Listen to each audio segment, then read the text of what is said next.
Buenas noches a todos, bienvenidos a un nuevo encuentro de veterinarios en vivo. Les recuerdo a todos los participantes que cuando requieran utilizar el chat, por favor, ante el envío, marque la opción enviar a todos los panelistas y participantes. De esta forma, todos podrán ver sus preguntas o respuestas. Hoy tenemos con nosotros al doctor Julio Mercado y nos acompaña, como todos los jueves, el doctor Walter Nacielo, a quien le doy la palabra. Muchísimas gracias.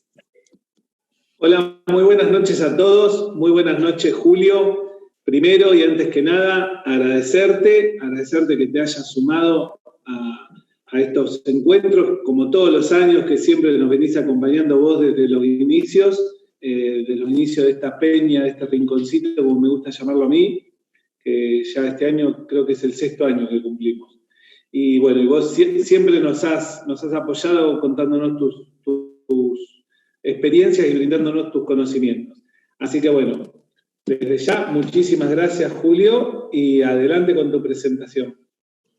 Gracias, Walter. Para mí es un gusto la invitación. Siempre me ha gustado poder compartir un poco de la información que se va generando con el tiempo y lo mejor que es a toda Latinoamérica. Y creo que esta actividad que haces, pues es, además de noble, pues nos une a todos en Latinoamérica. Pues mi intención con esta plática es hablarle de procedimientos anestésicos muy generales y quirúrgicos, principalmente en aves y reptiles. Y lo que quiero más que nada es hablarles primero de cosas que van a ser de alguna manera generales, puntuales, y lo demás vamos a ver algunos casos. Obviamente no puedo hablar de todos los casos y no puedo hablar de toda la cirugía, me voy a basar más que nada en tejidos blandos y dentro de lo que es cavidad, por ahí uno que otro que se escapa, pero hoy no voy a hablar, por ejemplo, de ortopedia ni procedimientos de reparación de pico ni nada de eso. Voy a hablar principalmente de tejidos blandos y a lo que nos enfrentamos cuando atendemos ese tipo de casos en aves y reptiles, ya sea en tu clínica privada o ya sea trabajando para un zoológico o reserva. ¿Ok? Entonces, yo creo que las preguntas, si gustan, al final, para poder darle un poco de velocidad a esto, porque son muchas diapositivas y me gustaría que vieran todas las imágenes. Entonces, vamos a empezar. Ahí está, muy bien. Entonces, algo que tenemos que considerar como médicos veterinarios, recibimos un entrenamiento que está basado principalmente en la medicina de mamíferos. Por lo menos acá en México así es muy basada en mamíferos. Pero aún así, todos los principios básicos quirúrgicos que aprendemos en estas especies se adaptan a aves y reptiles. No tiene por qué haber diferencia. La asepsia, la incisión en cuanto a su principio básico es el mismo, sin embargo, el abordaje varía de acuerdo a las especies. ¿Por qué? Porque en algunos casos tenemos una piel muy delgada con plumas o en el otro caso tenemos una piel muy gruesa llena de escamas, ¿no? Pero fuera de eso los principios son muy similares. Así como llevar a cabo el corte de tejidos, aunque aquí la manipulación de tejidos es muy delicada en aves y reptiles. Algunas técnicas especiales para hacer hemostasia adecuada en estos pequeños individuos con los que trabajamos. Lo más importante que siempre les he recomendado a todos los médicos que quieren dedicarse a especies exóticas o lo que vienen siendo nuevos animales de compañía es reconocer siempre las diferencias anatómicas y fisiológicas de tu paciente. Desde antes de introducirte y meterte a hacer un procedimiento, es muy importante siempre reconocer estos. Los demás principios médicos ya los tienes. También importante considerar los tratamientos y cuidados pre- y postquirúrgicos y sobre todo el manejo del dolor. Recordemos que la principal acción que tenemos los médicos veterinarios es la de llevar a cabo el bienestar de nuestros pacientes y uno de los principios básicos es el manejo del dolor.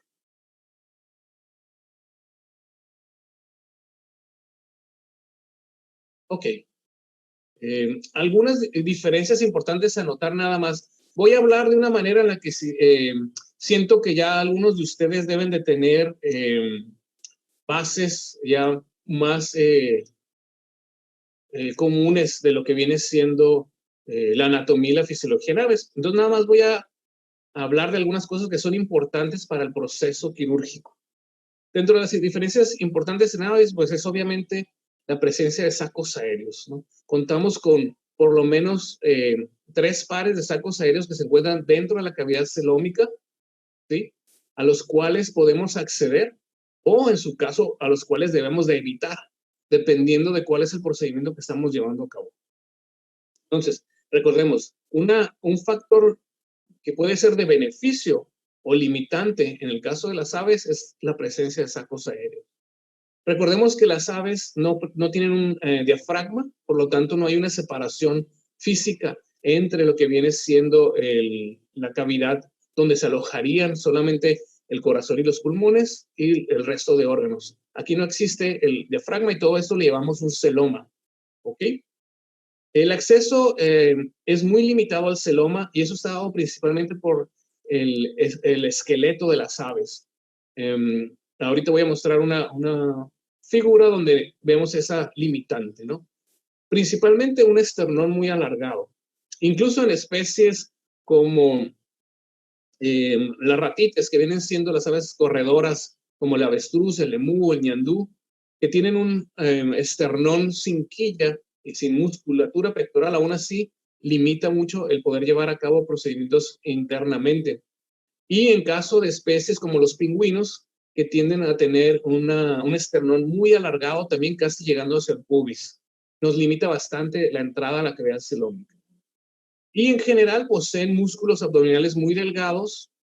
Es importante tomar en consideración cuando vas a hacer un procedimiento quirúrgico que habla de la cavidad celómica en las aves.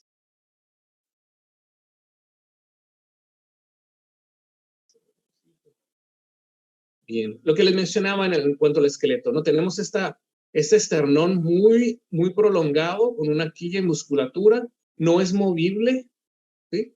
Y realmente tenemos un espacio aquí donde estoy apuntando. Creo que si apunto más tiempo, ahí está el botoncito rojo. Ok, aquí donde está moviendo es el botoncito rojo. Prácticamente es el único espacio que tenemos para entrar a la cavidad celómica en las aves. Es muy reducido. Tenemos una gran fusión entre lo que viene siendo las costillas y el esternón, el cual no nos permite realmente tener un gran acercamiento a algunos órganos, salvo por técnicas ya utilizando equipamiento, ¿ok? En el caso de los reptiles es importante considerar también algunas diferencias. Obviamente su piel cubierta por escamas es una limitante para poder llevar a cabo incisiones limpias como se hace en los mamíferos o en las aves. No existe un tejido adiposo subcutáneo como tal y el acceso a la cavidad celómica, en este caso recordemos, también los reptiles no poseen un diafragma, no hay una separación entre lo que viene siendo la zona de sistema circulatorio y respiratorio y el gastrointestinal y renal y reproductivo. No hay, a excepción de los quelóneos. Las tortugas presentan algo que se llama un diafragma fibroso, un pseudodiafragma, igual los cocodrilos. Pero no voy a hablar, bueno, voy a hablar un poco de tortugas, no tanto de cocodrilos, pero nada más recordemos que sí existe tejido conectivo que de alguna manera separa ligeramente esos, pero no cumplen la función de un diafragma, ¿no? No es una musculatura que participa en la respiración, no tiene meatos y no está completamente fijo, sino que es parcial y es fibroso. En el caso de los reptiles saurios y serpientes, la entrada o el acceso a la cavidad celómica es más amplio. Puedes hacer una incisión un poco más amplia, a excepción de los quelonios, de nueva cuenta. En las tortugas, obviamente por el hecho de que tienen un caparacho o un caparazón, no nos permite realmente tener un gran acceso. Y por lo general abordamos de 2 maneras, ya sea un abordaje por la fosa femoral, el cual también es limitado en el espacio, y tenemos un acceso en los quelonios que es un poco más traumático, que es a través de la vía del plastrón, lo cual implica prácticamente hacer una una ventana en este, y vamos a ver hoy un ejemplo, ¿no? En el caso de las serpientes es interesante porque, pues debido a su cuerpo tan alargado, el acceso puede ser muy prolongado, pero claro que en las serpientes tampoco quieres abrirla desde la mandíbula hasta la cloaca, no quieres hacer una incisión completa. Entonces, ahorita vamos a hablar de algunas maneras en las cuales nosotros podemos limitar también nuestra incisión. En todos los reptiles se presenta un vaso sanguíneo que es muy importante, que se conoce como la vena ventral abdominal. Perdón. A ver si el rojo aparece de nuevo. Oh, no quiere. Ok. En fin, aquí estamos viendo la vena ventral abdominal proviene de las femorales internas de la ilíaca y se dirige hacia la porción del hígado. Esta vena por lo general la encontramos ventral. Si tú haces una incisión por línea media buscando abrir en línea alba en un reptil, corres el riesgo de llevar a cabo una hemorragia al cortar esta vena.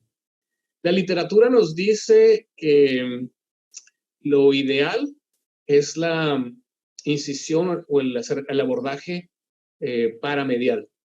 Sin embargo, en otras literaturas también nos dice que se puede llevar a cabo con mucho cuidado por línea media. En lo personal, yo prefiero hacerlo por línea paramedial.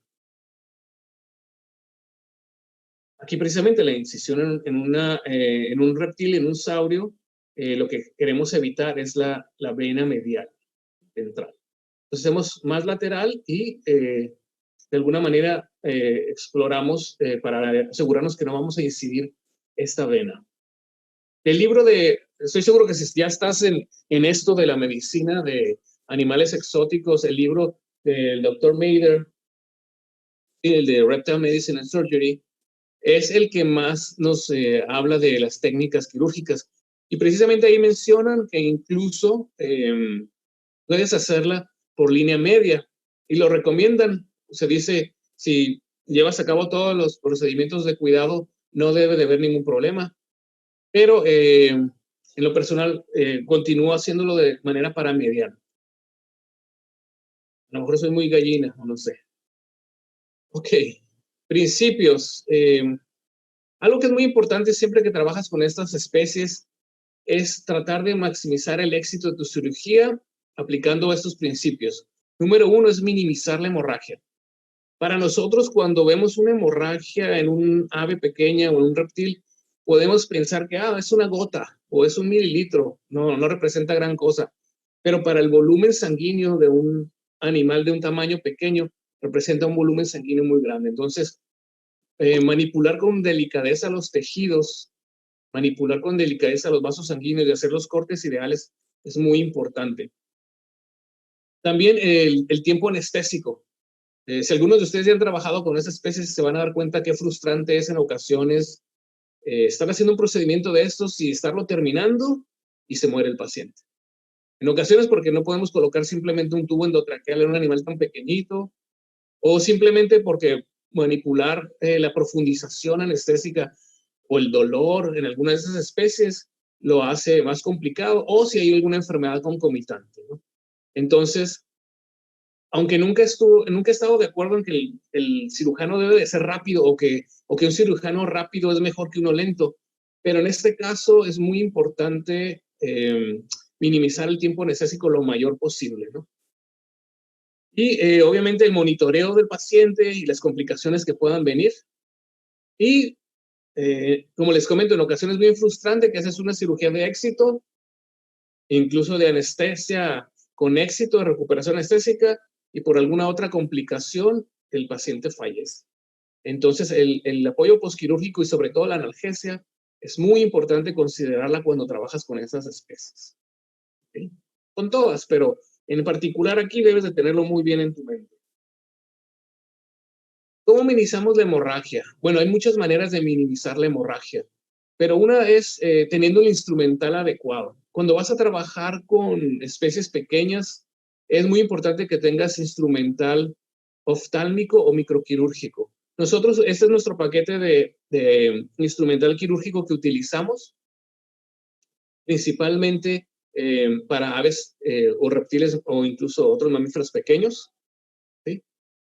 Buscamos ser lo más delicados posibles y atraumáticos. En ocasiones ni siquiera tocamos con nuestros dedos los tejidos. Utilizamos lo que viene siendo hisopos estériles para simplemente manipular un tejido y colocarlo de un lugar a otro, como si fueran palillos chinos, y evitar utilizar nuestras manos. Porque en ocasiones, si no tienes buena sensibilidad, y sobre todo los guantes que te pueden hacer perder la sensibilidad, si tú haces un movimiento demasiado brusco o haces un movimiento donde puedes lastimar el tejido, ahí se te murió el paciente.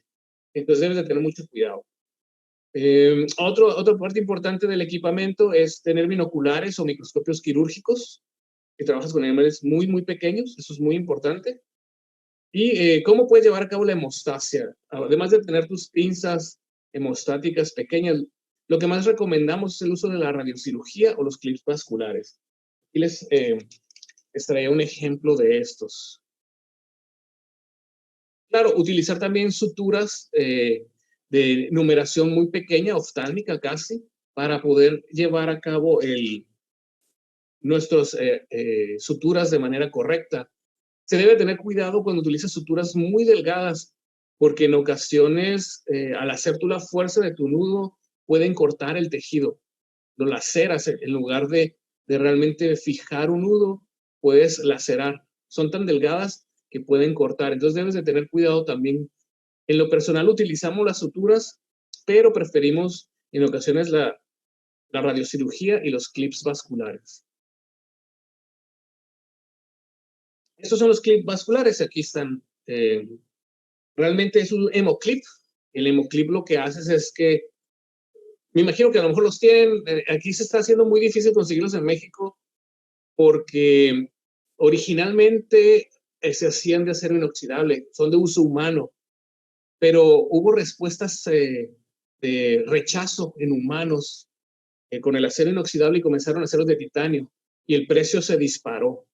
Entonces a mí en ocasiones me cuesta mucho trabajo conseguirlos, o simplemente te pone un costo a tu procedimiento quirúrgico que a veces al cliente pues se le hace más difícil pagarlo, y obviamente el procedimiento quirúrgico se te vuelve complicado a ti cuando sabes que la seguridad que te va a dar el hemoclip es mucho mayor que lo que te va a dar una sutura.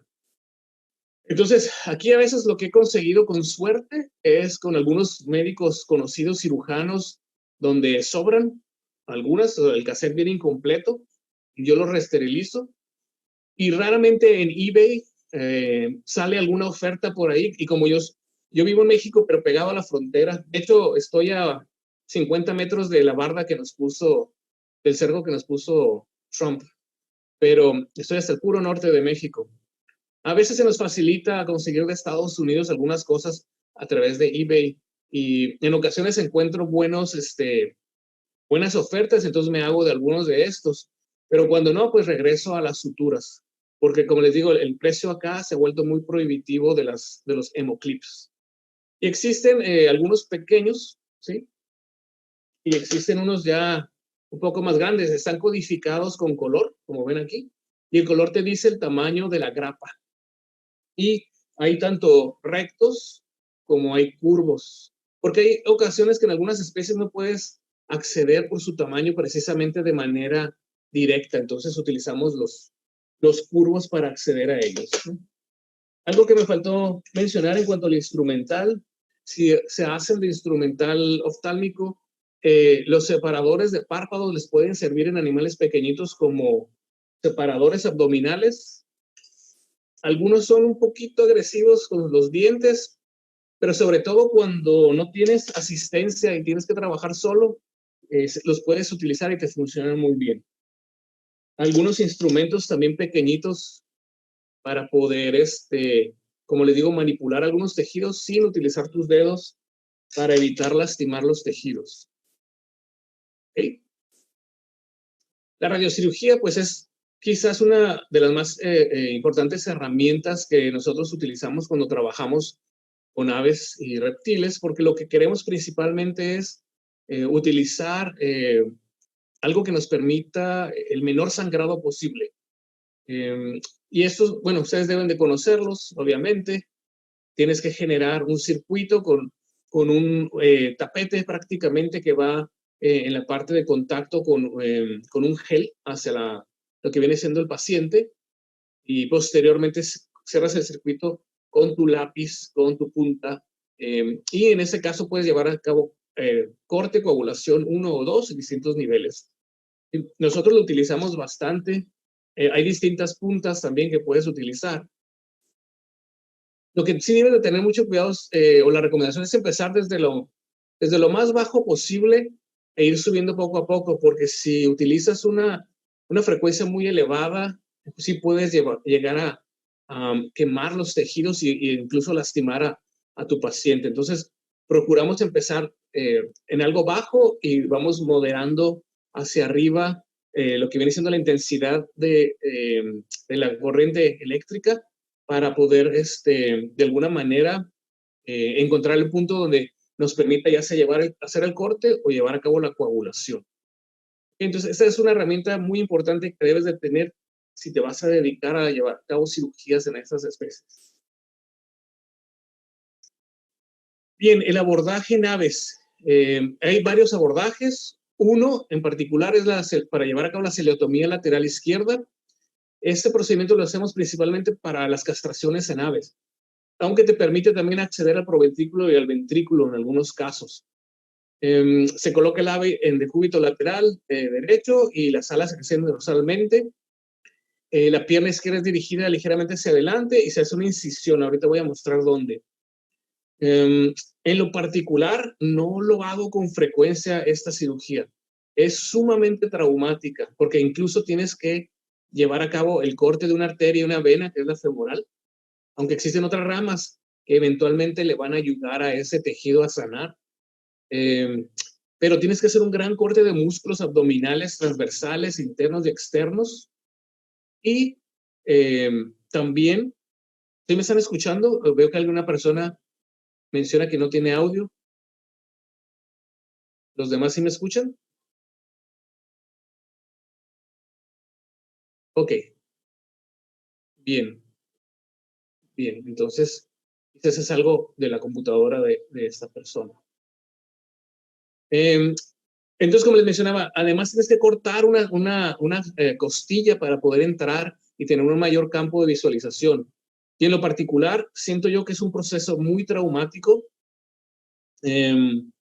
hacer este abordaje en aves. Lo hacemos en casos muy, muy especiales. Incluso hemos tenido casos donde sentimos que el ave tolera el procedimiento, pero en el posquirúrgico, por la analgesia que quizás no llega a cubrir el umbral del dolor de esta incisión tan severa, y fallecen. Entonces, o a lo mejor en lo personal simplemente no me ha dado muy buenas, ¿cómo se llama? Buenas respuestas de éxito. Y no les digo que no lo hagan, no les estoy diciendo eso, nada más consideren que es muy importante el reducir el dolor y que sea en casos extremos donde no puedes acceder de otra manera a la cavidad celómica en un ave. Y aquí está una imagen nada más donde está precisamente el puntito rojo. Rojo, no. Es el puntito rojo. ¿Sí ven el cursor de la flecha? ¿Sí se ve el cursor? Ok, bien. Entonces, el miembro que se encuentra hacia arriba se dirige un poco hacia adelante y tenemos el límite de la última costilla. Y lo que vamos a hacer es una incisión precisamente desde la parte dorsal hacia ventral y nos vamos a dirigir ligeramente hacia caudal en forma de una L. Entonces, realmente estamos haciendo un gran colgajo ahí muscular para poder tener visualización de la cavidad. Y como les digo, incluso se tiene que cortar esa última costilla y es un proceso muy traumático. Entonces, para cirugías que son ya la última opción en entrar a cavidad celómica, sí lo recomiendo. Otro abordaje lateral, pero el cual está indicado para la endoscopía rígida, principalmente un proceso que hacemos muy comúnmente, yo creo, todavía en muchas partes de Latinoamérica, porque por lo menos acá estamos batallando para tener la técnica de sexado por DNA en aves, pues es el sexado quirúrgico vía endoscópica. Entonces, esto se hace principalmente con el ave de lado, llegando hasta el último límite de la costilla, ¿sí? Y se busca el sitio de intersección con la octava costilla y el pubis, aquí lo estamos viendo, ¿sí? Y lo que viene siendo las estructuras abdominales que cruzan, ¿no? En este caso.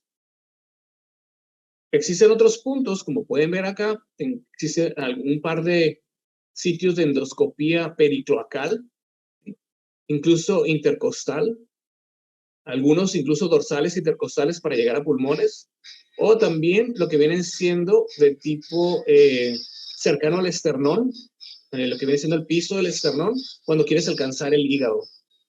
Permítanme, voy a apagarlo.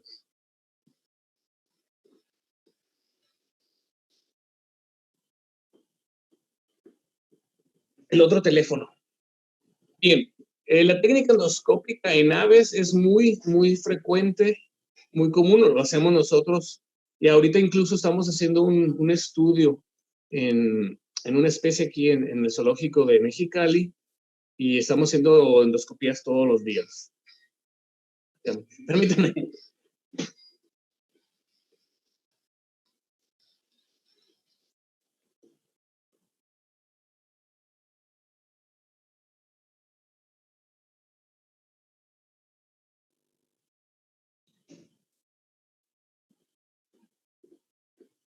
Ok, disculpen por eso. Tengo dos celulares y se me olvidó el otro, ponerlo en vibración. Ok, la otra manera de abordaje en aves, que es quizás la más común, es la ventral abdominal. Y esa sí es una que hacemos con frecuencia cuando existen problemas asociados a la cloaca o incluso el sistema digestivo, ¿sí? Y podemos acceder también al aparato reproductor, el hígado y el páncreas. Existen varios cortes, el principal es por línea media. Preferimos entrar siempre por línea media primero. Recordemos que había sacos aéreos y los sacos aéreos, así como nos permiten hacer la endoscopía, perdón, me faltó mencionarlo anteriormente, la gran ventaja que tenemos en aves debido es que existe precisamente una presencia de sacos aéreos que nos permite entrar ahí directamente y poder visualizar los órganos. En el caso del procedimiento quirúrgico ya de abordaje como tal, es importante considerar que no debemos de perforar o minimizar la perforación de esos sacos aéreos, entonces entramos por línea media. Esta incisión se puede extender hacia los lados, haciendo colgajos, dependiendo de qué es lo que estamos esperando visualizar. Y el cierre, pues por lo general es en capas, con suturas absorbibles, como ya lo vimos anteriormente. El abordaje en reptiles varía con la especie de reptil. Como mencionamos anteriormente, en los lagartos principalmente preferimos la línea paramedial, evitando la vena ventral abdominal. En el caso de los quelonios, la fosa femoral y la ventana en el plastrón. En el caso de serpientes, mencionamos que se pueden hacer de distinta longitud. Se hacen las incisiones en las serpientes de manera lateral, pero siempre tomando en cuenta dos líneas de escamas dorsales a la escama ventral. Y de esta manera evitamos lesionar lo que vienen siendo las escamas, que son además completas, ventrales. ¿Cómo podemos nosotros definir qué sitios en el que queremos entrar a hacer un procedimiento quirúrgico en una serpiente? Una es a través de identificación del órgano que queremos acceder por ultrasonido.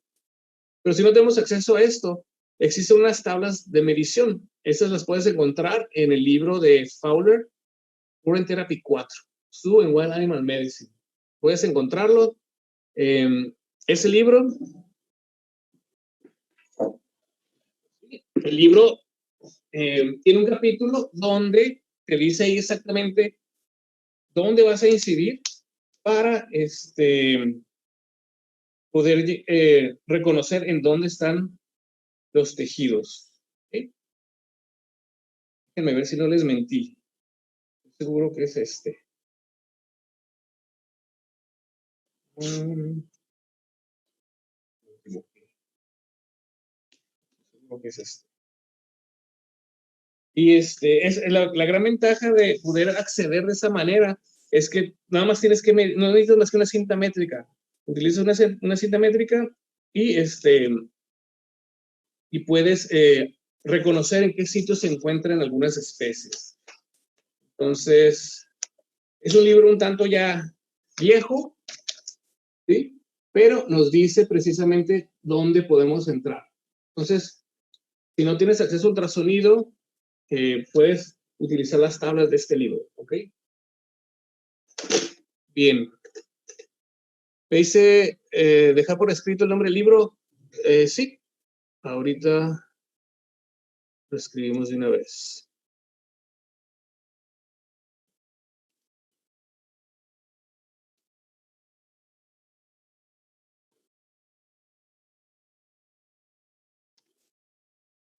Ahí viene, en ese libro viene el capítulo que les menciono. Y ese te facilita mucho la vida. Tú simplemente tomas las medidas y te dice exactamente dónde entrar.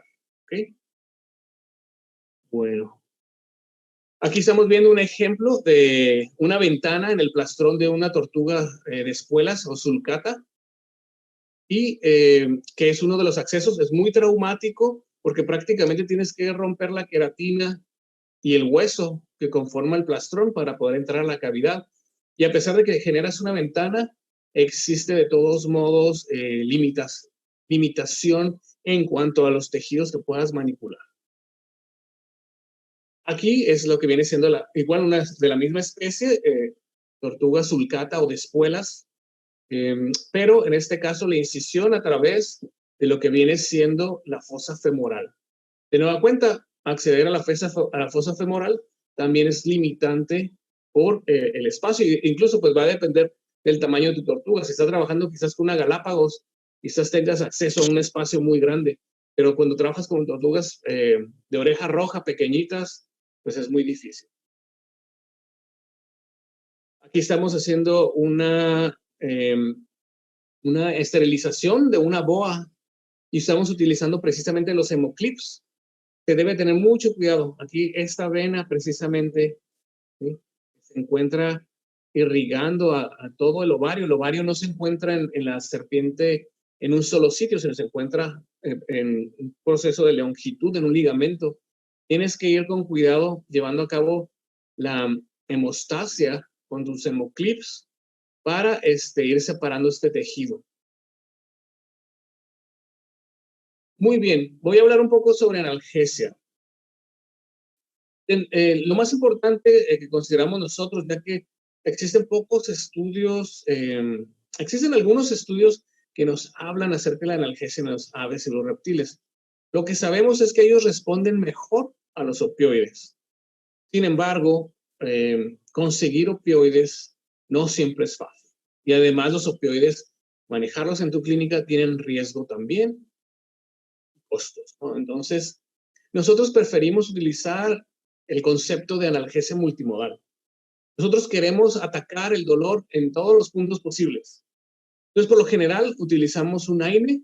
En el caso de aves o reptiles puede ser meloxicam, ketoprofeno o carprofeno. Un opioide, que si tienes acceso a butorfanol o buprenorfina, muy bien. Pero si no, estamos utilizando tramadol en combinación con un AINE. Y dependiendo de tu protocolo de inducción anestésica, también puedes utilizar un alfa-2 como la gilacina o la dexmedetomidina que te pueden dar cierta potencialización analgésica. Y bueno, la anestesia local también es controversial en aves y reptiles porque no ha habido estudios que demuestren que realmente tienen un efecto como el que vemos en mamíferos. Sin embargo, nosotros hemos estado haciendo algunos pequeños bloqueos, no necesariamente en cavidad, o más bien en musculatura abdominal, hacemos unos pequeños infiltraciones localizadas. No hemos hecho todavía ¿cómo se llama? un estudio para poder definir si realmente estamos o no cumpliendo con una analgesia, pero la realidad es que creemos que al sumar todos estos puntos donde se puede manifestar el dolor, podemos tener un mejor éxito. A ver, preguntan. Ok. Ahorita vamos a ver sobre esto de lo que viene siendo el abordaje del caparazón a través del plastrón. Y respondo esa pregunta más adelante. Ok, ¿qué hacemos nosotros? Aquí en nuestro hospital atendemos a animales exóticos diario. Y también se atienden pequeñas especies con otras 2 doctoras, ¿no? Nuestros procedimientos siempre son utilizar la analgesia multimodal. 30 minutos antes del procedimiento se le da un AINE más un opioide al paciente. Y ahorita respondemos también eso, Uriel, permíteme. Y la inducción preanestésica va a depender si quieres utilizar un alfa-2 o propofol. De nueva cuenta se le coloca un bloqueo o una infiltración local y ya posteriormente la anestesia general, que usamos isoflurano o en este caso utilizamos sevoflurano también. Esa es la manera en que nosotros lo hacemos aquí y creemos que nos funciona. ¿Ok? Y por lo general, lo más básico a veces es meloxicam tramadol, propofol en reptiles o alfa-2 en aves, su bloqueo y su inducción con la máscara. Ok, pregunta, ¿diferencia entre medetomidina y desmetomidina? Ok, la medetomidina fue la presentación inicial de este alfa-2 hace la década pasada y en la actualidad ya se purificó a una variante DEX que se le llama. Y entonces la dexmedetomidina es el mismo principio químico, pero más purificado y se cree que tiene mejor afinidad por los receptores alfa-2 en el cerebro. Y la pregunta de María Fernanda, ahorita la respondo. Ok, y trabajan para un herpetario o trabajan para un zoológico. Las especies que yo les recomiendo, a menos que tengan mucha experiencia, pero aún así teniendo mucha experiencia, con mucho cuidado, son las venenosas, ¿no? También se llevan a cabo procedimientos quirúrgicos en ellos, pero es muy importante los procesos de inducción. Como queremos manipular lo menos posible estas especies, las inducciones se hacen principalmente con gas, principalmente desflurano o sevoflurano, que permiten una mayor rapidez a la absorción pulmonar y a la sangre y permiten una inducción mucho más rápida en reptiles. Yo solamente les recomiendo trabajar con esas especies si realmente están rodeados de todo el protocolo y con la gente que tiene la experiencia con serpientes venenosas. Si no, no hay que ser héroes y en los programas de televisión, pues esta gente se arriesga, ¿no? En cuanto a anestesia, ¿qué es lo que nosotros utilizamos para aves? Dependiendo de las galliformes, los anseriformes, algunos falconiformes, utilizamos propofol. Ahorita estamos haciendo un par de estudios de comparativos del proceso de inducción a la anestesia en gallina de Guinea y pavo real con propofol versus máscara directamente. Y esperamos tener los resultados para poderlos publicar y compartir. Entonces, en aves utilizamos propofol como una manera de llevar a cabo la inducción anestésica. El propofol en aves, precisamente lo que no se ha encontrado es ese punto donde tú puedes, de manera prolongada, mantener una anestesia que te permita llevar a cabo procedimientos muy dolorosos. Parece ser que tienen una línea muy fina entre un estado anestésico, apnea, y la muerte. Entonces, por lo general se utiliza para la inducción. Aunque hay por ahí algunos estudios que demuestran lo que viene siendo propofol en vía a través de una bomba de infusión, pero nosotros lo hemos utilizado solamente para inducción. Puedes también utilizar en las aves un disociativo, una combinación de una ketamina con un alfa-2 o una tiletamina solazepam con un alfa-2 o una ketamina con benzodiazepina. Por lo general eso también, sobre todo en animales demasiado estresados, los cuales nada más puedes manipular muy poco preferimos usar esas dosis para darles ese estado de inducción y se calmen, y entonces ya nos permita conectarlas al isoflurano o sevoflurano. ¿Okay? Y ya a través del gas isoflurano o sevoflurano, continuamos el procedimiento quirúrgico. En el caso de reptiles, en lo particular, utilizamos el propofol para lacértidos, iguanas principalmente, varanos, en cocodrilos y en quelonios, como el proceso de inducción. En quelonios también se recomienda bastante la ketamina y la en combinación con dexmedetomidina, porque en quelonios te da una muy buena inducción y además te permite una reversión parcial cuando aplicas el antagonista a tipamezol. Entonces, en caso de tortugas muy grandes, donde acceder a dar propofol viendo venosa no es posible, preferimos la ketamina dexmedetomidina. ¿Ok? Y el caso de serpientes, aunque hay por ahí algunas combinaciones de tipo disociativo, tienden a recuperarse de la anestesia mucho tiempo después, se ha reportado hasta 72 horas después de una inducción con disociativos. Entonces, lo que nosotros hacemos en la serpiente, siempre y cuando no sea venenosa, es la sujetamos de la cabeza, abrimos su boca, le colocamos un tubo endotraqueal y directamente bombeamos de manera manual el isoflurano o el sevoflurano. El desflurano lo hemos utilizado en el extranjero, en el norte, me tocó utilizarlo, pero necesitas un vaporizador especial y es muy caro. La gran ventaja que tiene para reptiles el desflurano es que con un par de inspiraciones que hace el reptil, entra rápidamente en un estado de inducción que ya te permite entonces cambiarlo a un sevoflurano o un isoflurano. En lo personal, no lo he utilizado en años y en lo que usamos, como les comento, es sevoflurano. Me pasó a decirles algo que es muy importante considerar. Pregunta María del Carmen si el tubo endotraqueal con lidocaína, ¿se puede utilizar lidocaína en spray? Efectivamente. Lo más importante en aves y reptiles en cuanto al tubo endotraqueal es que no debe de insuflarse el globo, debe de ser solamente el tubo, porque el globo, como los anillos traqueales de aves y reptiles, pueden ser, se puede generar una necrosis. Así es, en spray, o incluso lo puedes bañar, pero en spray está bien. Les mencionaba ya un estudio un poco viejo que hicimos en el 2008, pero cuando se trabaja sobre todo con aves, aunque bueno, es lo mismo en reptiles, es importante que consideremos que los protocolos anestésicos nunca van a ser los mismos de especie en especie.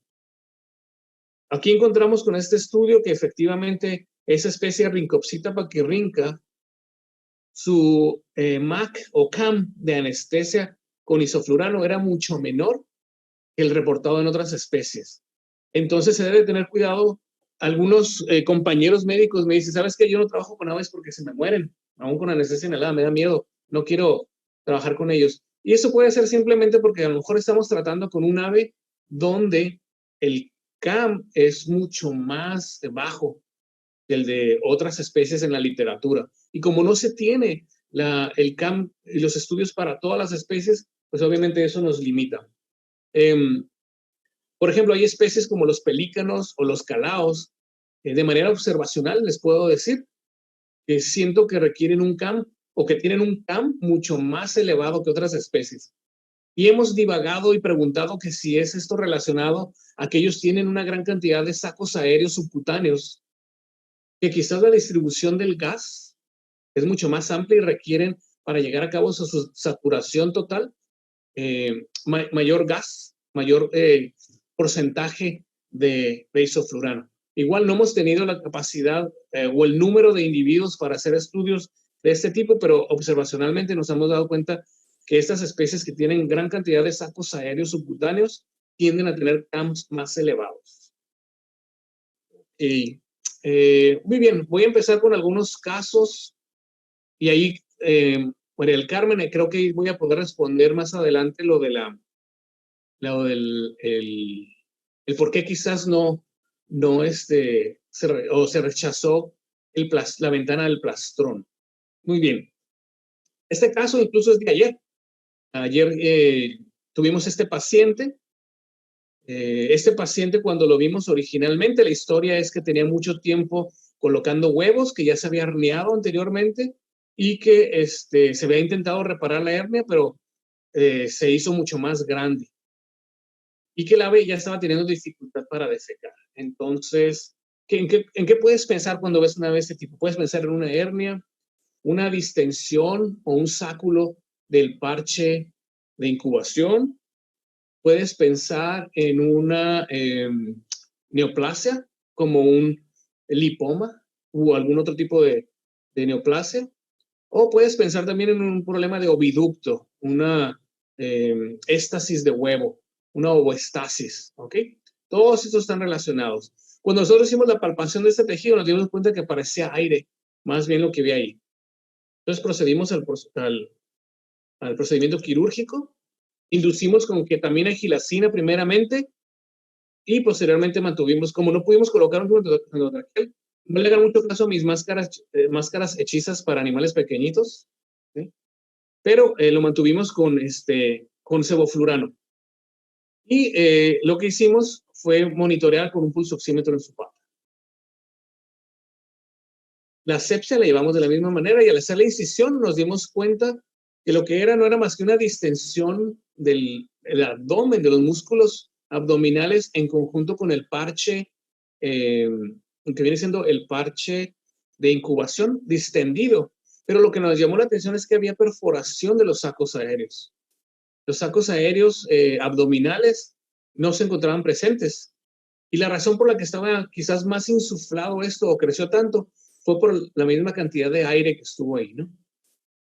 Entonces realizamos un recorte prácticamente de este tejido, colocamos las vísceras en su posición normal y cerramos por línea media ventral en este caso. Utilizamos Vicryl del 4.0, si no me equivoco, y obviamente nada más vamos a tener revisión a los 6-7 días, las suturas se van a quedar ahí. El ave se despertó muy bien, perchó inmediatamente y se fue a su casa. Hasta el día de hoy no hubo reporte del propietario, suponemos que el ave está bien. Uy, aquí no pude, déjame salirme rápidamente. Nada más para ver esto. Ok. Bien, para el sexado quirúrgico les mencionaba, estamos haciendo un trabajo con coquenas porque algunos criadores nos dicen que en el caso de la gallina de Guinea, el macho canta de una manera y la hembra canta de una manera, o que las estructuras faciales son de una manera en el macho y otras en la hembra. La pregunta aquí de Geraldina Sánchez, que si no volverá a llenarse de aire, no sabemos, sospechamos que pueda volver a llenarse de aire, porque no encontramos el saco aéreo. Por lo general, el saco aéreo se cicatriza por sí solo, porque el saco aéreo está compuesto nada más, el grosor es de 2 células. Entonces, por lo general, cuando tú lo perforas, se cierra rápidamente. La realidad es que no sabemos si es una posibilidad que vuelva a llenarse de aire, lo vamos a ver con el tiempo en este caso, ¿no? Ok, mencionaba el sitio de incisión para el sexado quirúrgico. Entonces, en este caso estamos haciendo un estudio donde estamos midiendo todas las estructuras de cara de esta especie y estamos, dice el protocolo analgésico, tramadol y meloxicam. Eso le dimos al periquito vía oral, el periquito del amor australiano. Ok, en este caso estamos induciendo con propofol para comparar con aves que no inducimos con propofol y al mismo tiempo estamos midiendo las estructuras de la cara. Estamos viendo con qué facilidad podemos nosotros definir al visualizar esta especie si es macho o es hembra. Y una vez haciendo eso, hacemos la endoscopía para determinar el sexo y ver si realmente podemos definir con certeza y seguridad el sexo de estas aves nada más con verlas en sus características anatómicas externas. Menciona el oxímetro de pulso, el Contec, funciona en estas especies. No sé cuál es el Contec, si es el que es nada más de dedo, lo hemos utilizado en algunos. El propofol, en el caso, sí, siempre es endovenoso el propofol. En este caso, las aves se lo estamos dando en la vena ulnar o basílica, que le llaman. Entonces, el procedimiento quirúrgico para esta especie, pues es una incisión lateral en la última costilla y el pubis. Hacemos una incisión en piel con bisturí, solamente en piel, y después hacemos disección roma, empujando los músculos con una pinza hemostática hasta entrar al saco aéreo abdominal. Y una vez estando en el saco aéreo abdominal, introducimos el endoscopio y de esta manera podemos ya encontrar la gónada. ¿Okay? Aquí estamos viendo una de estas fotos, en este caso un macho, ¿sí? Donde estamos viendo esta estructura ovalada. Lo estamos viendo, se ve un poco borroso porque lo estamos viendo a través de la película de saco aéreo, ¿no? Es transparente, pero nos permite visualizarlo. Cuando no podemos definirlo, con tu mismo endoscopio puedes, ya estando adentro, puedes hacer otra perforación y pasar entonces al espacio fuera del saco aéreo, pero dentro de la cavidad celómica. Y en este caso, en ocasiones, para identificar sobre todo hembras que no tienen un desarrollo folicular muy de sexualidad madura, necesitamos en ocasiones hacer una doble perforación del saco aéreo y entonces identificar, ¿no? Entonces, la diferencia entre el testículo y el ovario, ¿no? El testículo es liso, amarillo a blanco. En algunas especies tiende a ser melanístico, pero la característica por lo general es ovalado y con vasos sanguíneos. Y en el caso del ovario, lo que vemos es este racimo de uvas que parece que son todos los folículos que eventualmente esta ave va a desarrollar durante su vida. La limitante, obviamente, en el uso de la endoscopía, pues es el equipamiento. Necesitas tener el equipo, necesitas tener la práctica, también hay que tener manejo delicado de tejidos. Ventajas es que puedes llevar a cabo algunos procedimientos quirúrgicos. En la Universidad de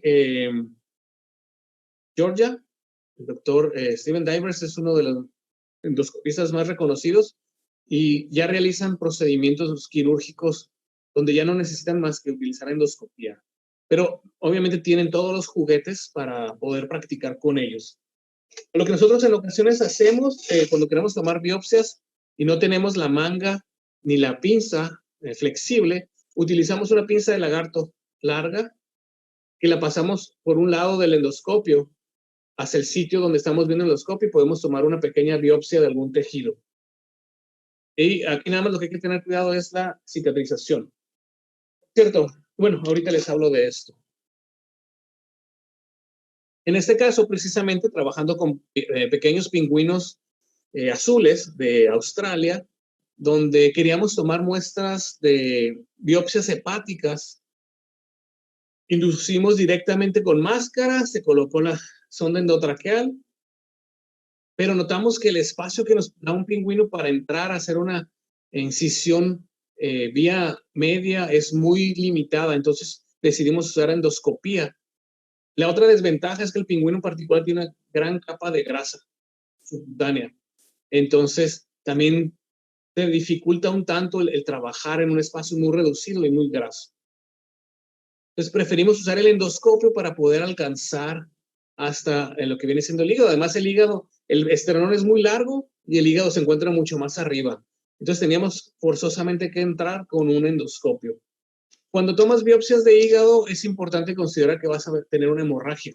Entonces, si no cuentas tampoco con un método de hacer electrocauterización interna o la colocación de hemoclips, debes de considerar esto con mucho cuidado porque puedes tener una hemorragia interna. ¿Sí? Otras razones por las cuales hacemos procedimientos abdominales, en el caso de algunas especies, pues es obviamente la presencia de objetos extraños. ¿Sí? En este caso, en lo que viene siendo el ventrículo. Entonces, en ocasiones, o quizás de las más comunes, son los cuerpos extraños. Vean este otro, esta ave se le ocurrió comerse una rondana de una tuerca y obviamente tuvimos que entrar a retirarlo también. ¿Sí? Entonces, hay razones para entrar a la cavidad abdominal, celómica y al tracto digestivo, casi siempre son cuerpos extraños o biopsias. Aquí estamos viendo un caso de un avestruz bebé que comenzó a demostrar depresión, ataxia, pérdida del apetito. y realizamos un procedimiento quirúrgico.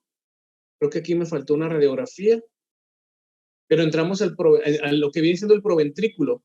Pero realmente no entras al proventrículo. El sitio ideal de incisión en las aves para acceder al estómago es el istmo, se le conoce. Es el punto de transición entre el proventrículo y el ventrículo. Y ese es un sitio flexible, es un sitio donde no hay la presencia ni de células o glándulas que secretan jugo gástrico, ni tienen la pared queratinizada como lo que viene siendo el ventrículo. Y ese es el sitio ideal para entrar. Vean la cantidad de material impactado que sacamos de ahí. Y eso es lo que pasaba con esta ave. Estaba impactada no solamente de pastura, sino de una gran cantidad de arena y piedras que tragó. Aquí está de nuevo cuenta todo lo que le sacamos. Entonces, las impactaciones también en aves son comunes y se tienen que atender de manera quirúrgica. En algunos casos mencionaba, como el caso de los pingüinos, las técnicas para obtener muestras o biopsias de hígado, sobre todo en aves donde los problemas de enfermedad de almacenaje de hierro son comunes. Haces una incisión pequeña, ¿ok? Tienes que visualizar el hígado, jalar, no se alcanza a ver muy bien, pero visualizas el hígado, tiene que ser lo más craneal posible pegado al esternón. Y colocas, en este caso nosotros tomamos nuestra biopsia utilizando hemoclips. Colocas hemoclips en forma de un triángulo para reducir la hemorragia y retiras ese pequeño triángulo y lo colocas en formol. Lo envías a la patología. ¿Cómo puedes controlar una hemorragia? Porque incluso colocando el hemoclip en ocasiones, como el tejido, tuvimos algunos casos en los cuales el hemoclip se desprendía. Entonces, no te debes de asustar. Lo primero que debes de hacer es tus principios de hemostasia, como lo mencionamos anteriormente. Colocas ahí inmediatamente un hisopo estéril para hacer presión y después lo que utilizamos nosotros es esto, el gel foam. Es un gel o un foam que es absorbible y nos ayuda a generar un coágulo en el sitio donde se coloca. Y ese nos ayudan bastante a reducir hemorragias en animales muy pequeñitos, sobre todo en tejidos que tienden a sangrar bastante. Entonces también es otro material del cual te debes de hacer de él si vas a trabajar para evitar, recordemos, una hemorragia pequeña que aparenta ser pequeña puede ser muy grave en un ave. ¿Okay? Y finalmente el cierre de la cavidad de la misma manera, primero músculo y después piel. Nosotros utilizamos sujete continuo en músculo y piel, puedes utilizar puntos separados, pero procuramos, como les comento, no absorbibles de preferencia. Perdón, absorbibles. Algunos otros casos donde tienes que acceder o prácticamente ya estás o está expuesta la cavidad abdominal es sobre todo en procesos de mal cierre de la cavidad abdominal en un ave cuando hubo un proceso erróneo en la incubación o cuando existe onfalitis y existe un absceso en el ombligo de esta ave o cuando no hubo una buena absorción de la yema. Entonces, incluso en polluelos de días de nacido, también puedes llevar a cabo procedimientos quirúrgicos en cavidad abdominal. ¿Okay? Otros procedimientos donde no son necesariamente en cavidad abdominal, pero que son comunes en aves, son aquellos asociados a lo que se le conoce como pododermatitis, ¿no? La pododermatitis está provocada en ocasiones por unas superficies inadecuadas, las cuales generan debilitamiento de lo que viene siendo los cojinetes y penetración de bacterias. Es un procedimiento común. Menciona María Fernanda el caso del polluelo. ¿Qué procedimiento se hizo? Fue retirar la yema que no se absorbió durante el proceso de incubación y entonces prácticamente está expuesta la yema. Entonces tienes que entrar, cerrar lo que viene siendo el divertículo de Meckel, que es el sitio de donde se comunica la yema al intestino para nutrir. Lo tienes que precisamente obliterar, cerrar con tus hemoclips o sutura y retirar esa yema de ahí y cerrar la cavidad abdominal. Por lo general, este es un proceso o un procedimiento que ocurre porque algo ocurrió mal en el periodo de incubación. Si hubo una humedad muy elevada, puede provocarte este tipo de problemas. Otra especie en la cual otros procedimientos quirúrgicos que quizás no son abdominales, pero son comunes e interesantes también, como en este caso este calao, ¿sí? Estábamos haciendo su examen físico general, tomando muestras de sangre, y encontramos al hacer el examen físico lo que viene siendo la glándula uropigial. La glándula uropigial sabemos que tiene una función muy importante para lo que viene siendo, aquí mencionan dermatitis en flamingos, las de bridas, sí, va a depender del caso y la severidad, pero también se pueden debridar y se les hacen también esas botines. ¿Okay? La glándula uropigial tiene la función principal de darle buen condicionamiento al plumaje. En ocasiones produce un aceite, es eso amarillento que estamos viendo ahí. Todo eso amarillento es ese exceso del aceite que produce esta glándula, ¿no? Cuando esta se genera un quiste, es doloroso en las aves y ni siquiera quieren tocarla y por lo tanto no se dan un buen condicionamiento del plumaje. También hay un adenocarcinoma que se ha reportado y creo que uno de células escamosas. Pero el problema más común está asociado a un quiste. Y lo que se recomienda principalmente es retirarlo. Pero mencionan aquí en el caso de onfaloflebitis. Estamos mencionando cuando tienes un problema asociado con lo que viene siendo el ombligo, es importante entrar a la cavidad porque puede haber sepsis. Necesitas retirar el resto de tejidos que estén ahí y debes de tratar, obviamente, además de quirúrgicamente, con antibióticos. Es un problema común también. Entonces, ¿qué hicimos en el caso del calao? Lo que hicimos principalmente fue hacer una incisión en media luna, hicimos por arriba, ¿sí? Y comenzamos a debridar este tejido hasta entrar a lo que viene siendo la cavidad de la glándula. ¿Sí? Aquí estamos incidiendo.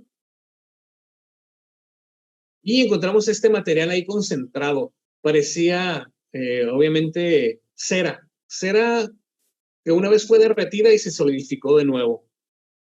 La tuvimos que retirar toda ella y posteriormente retirar al máximo, debridar lo mayor posible esta glándula,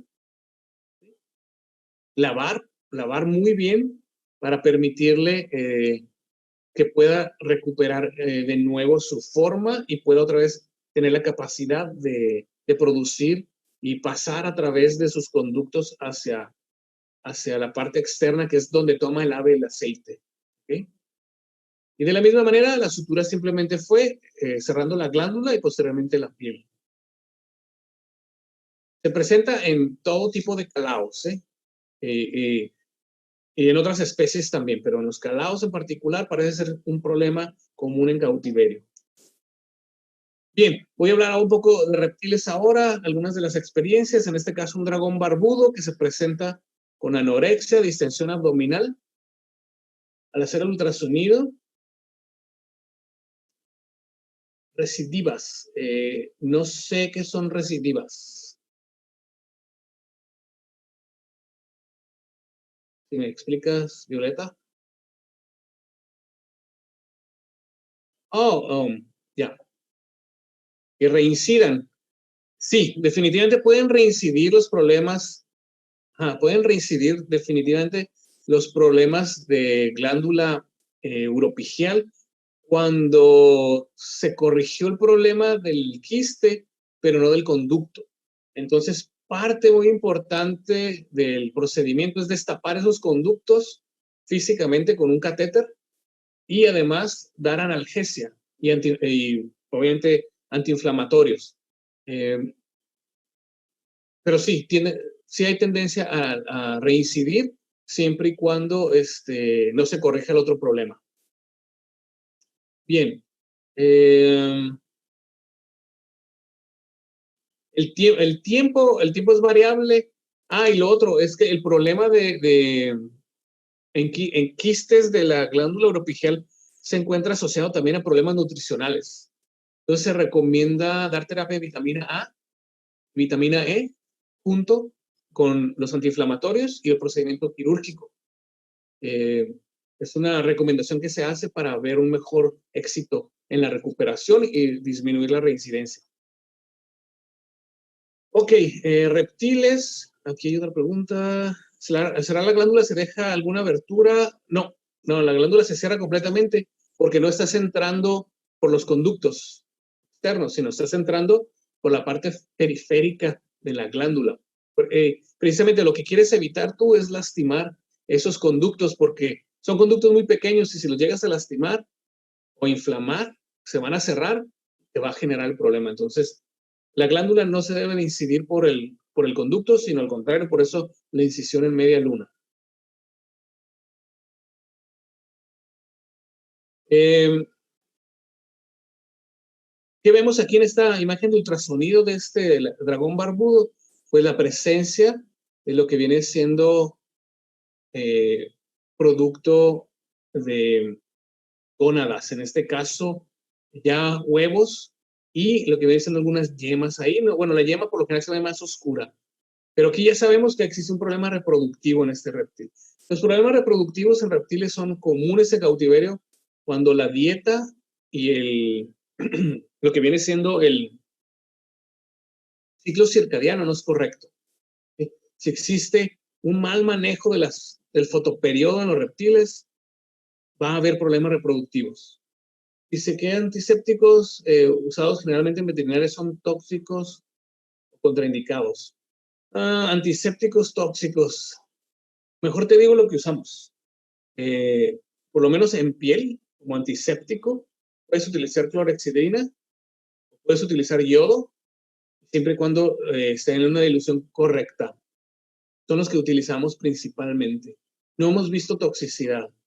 En algunos casos en tortugas sí me ha tocado ver que el yodo puede irritar la piel, porque la escama de la piel de la tortuga no es tan, o la piel más bien, sobre todo de la zona de la fosa femoral, no tiene las escamas que presenta el resto de los reptiles.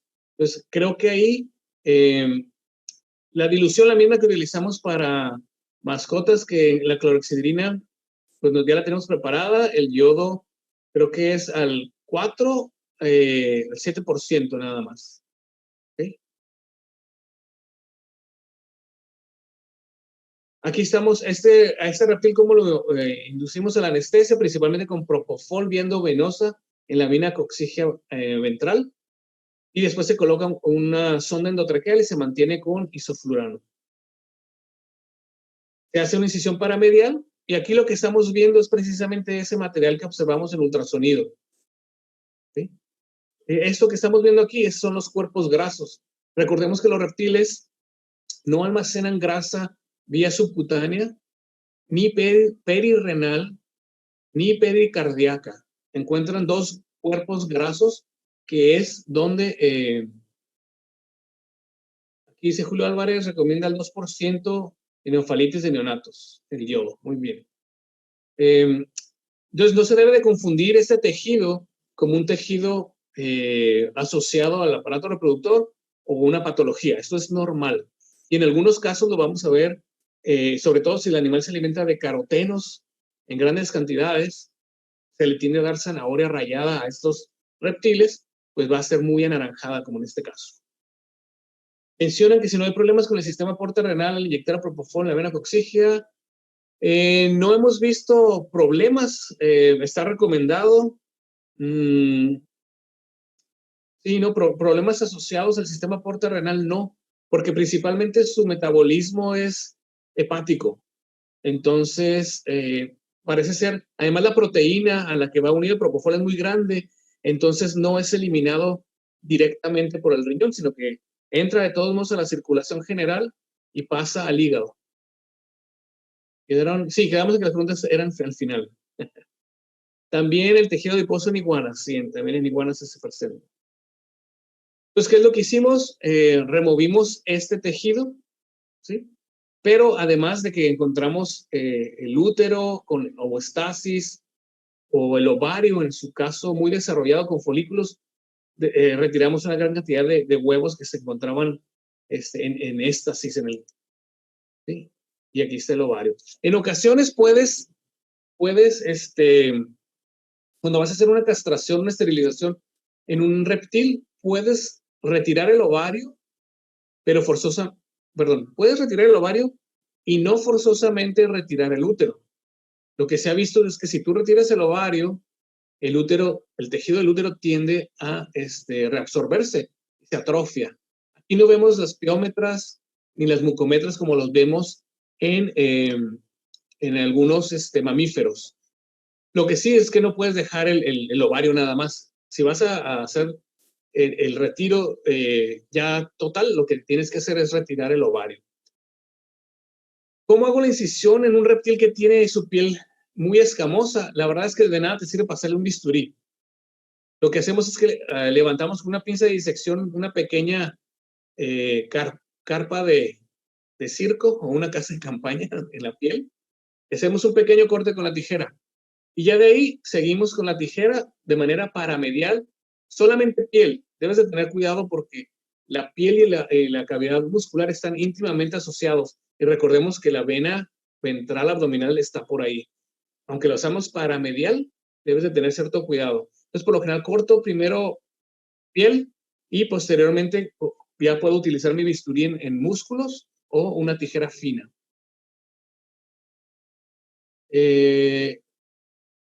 No hay una edad ideal para la esterilización en los reptiles. Nosotros lo que recomendamos, si es una mascota y no la vas a reproducir, esterilízala lo antes posible.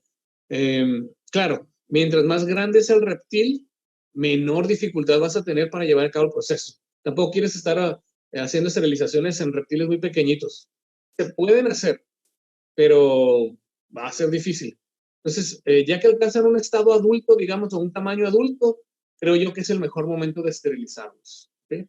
En el caso de los reptiles, utilizamos un surgete continuo de material absorbible en músculo y en piel utilizamos lo que viene siendo el de colchonero o en U, separado, porque lo que queremos es que la piel del reptil tiene escamas.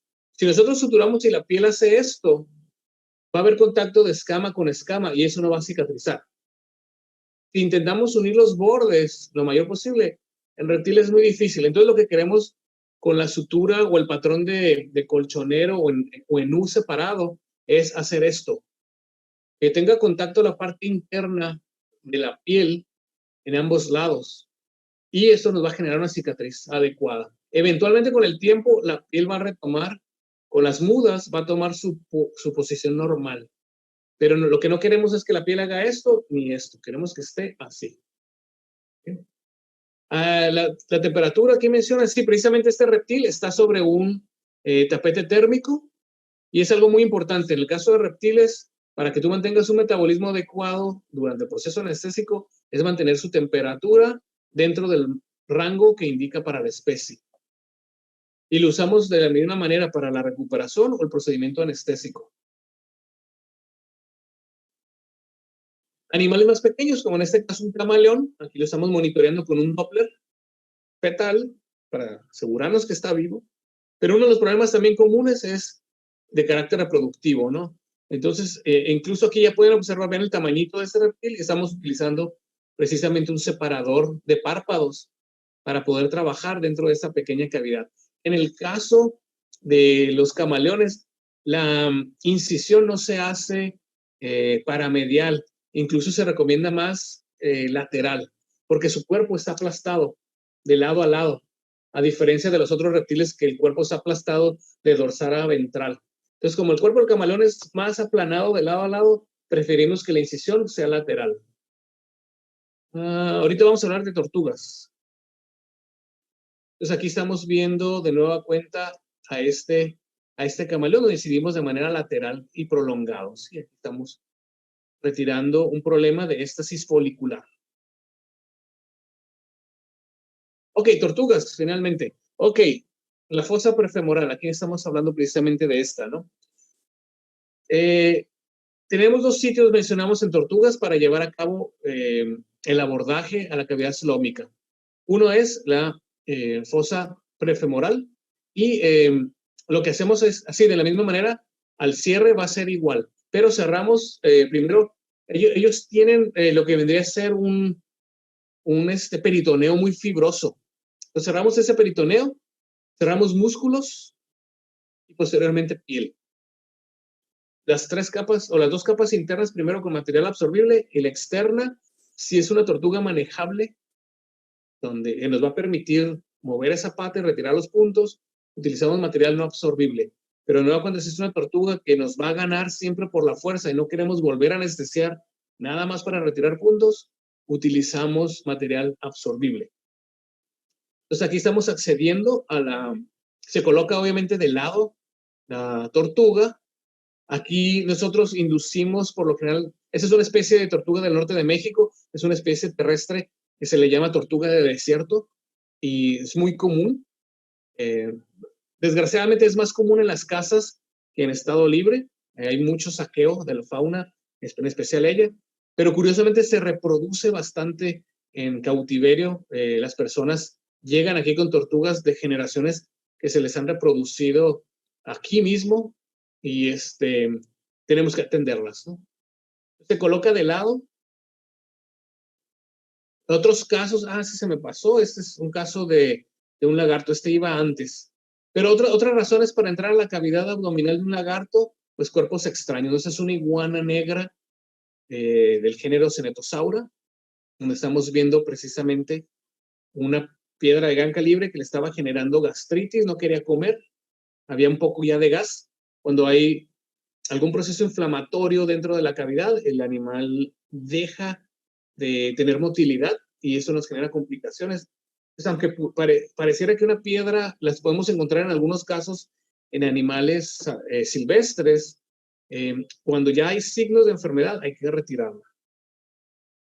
Pues aquí está, igual se indujo con propofol viendo venosa en la vena coccígea ventral y se mantiene con sevoflurano. Acá está la inducción precisamente con el propofol.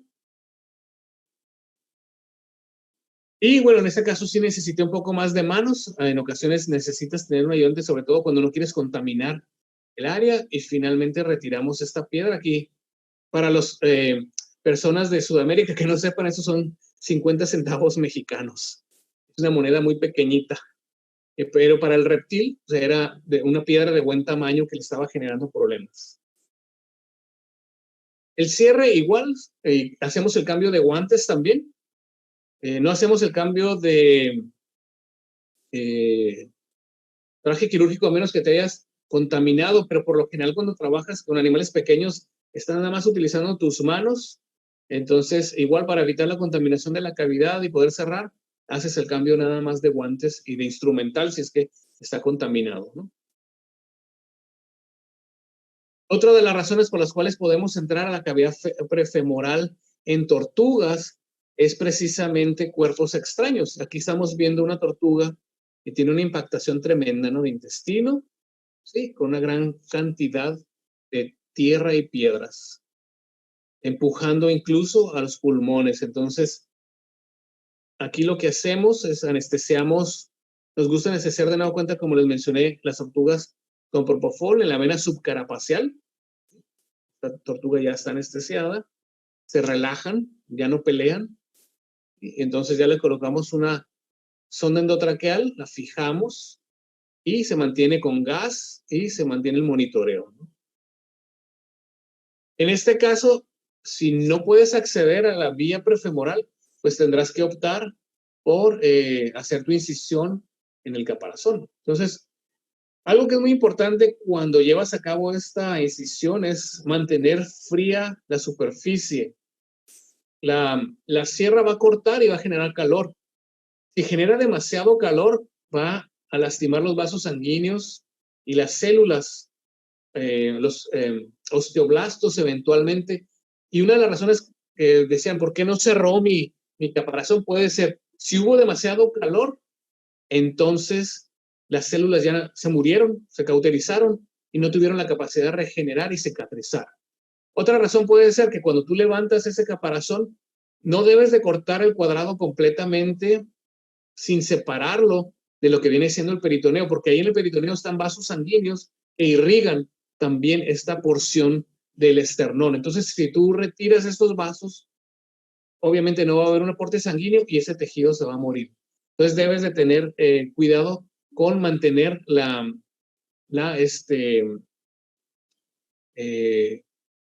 irrigación sanguínea para que ese tejido pueda volver a cicatrizar.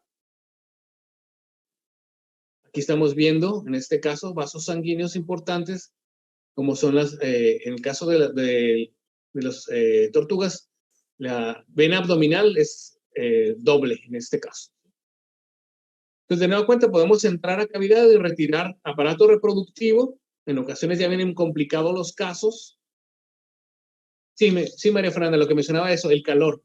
Si no estuviste irrigando durante el tiempo que estabas cortando para reducir la temperatura, se pudieron haber lastimado las células del plastrón y entonces ya no cierra. Entonces se debe de tener ahí cuidado, debes de tener a alguien asistiéndote con eso. Perdón. Entonces, aparato reproductor igual en tortugas, si el problema es muy común y es frecuente la ovoestasis y no se va a reproducir esa tortuga, a lo mejor es llevar a cabo la castración, la esterilización, ¿no? Y en ocasiones hay combinación de ovoestasis folicular con oforitis y con ovoestasis postvitelogénica, donde tienes que despegar prácticamente el huevo del útero para poder hacer el retiro total, ¿no? Entonces, vean aquí, no solamente realizamos la esterilización, sino que retiramos estos huevos que estaban ya ahí atorados, pero decidimos dejar el útero. Realmente se cerraron los sitios de incisión para que no hubiera contaminación bacteriana y sabemos que con el tiempo, al haber ausencia de hormonas, se van a cerrar esos. Preguntan que si se ligan las venas ventrales. Yo no las ligo, nada más las muevo hacia un lado. Aquí estaba la radiografías del camaleón que vimos anteriormente, que nos indicaba que tenía un problema, además de metabólico óseo, vean, la deformidad en sus miembros y en la espina dorsal y en la mandíbula incluso, pero también la ovoestasis. Entonces, a este reptil no lo operamos inmediatamente. Primero se trató el problema de hipocalcemia o de enfermedad metabólica ósea, y cuando lo vimos estable y fuerte para tolerar un procedimiento quirúrgico, pues, procedimos al procedimiento quirúrgico.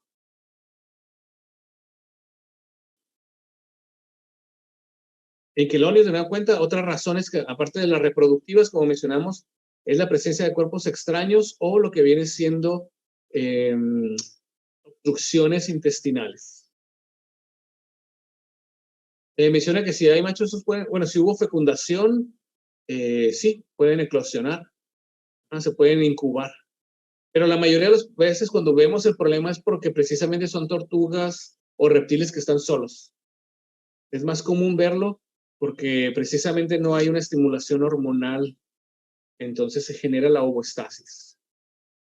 Vean aquí la gran cantidad de pasto y arena que tiene esta tortuga, ¿no? Entonces, esto es un problema que requiere atención quirúrgica.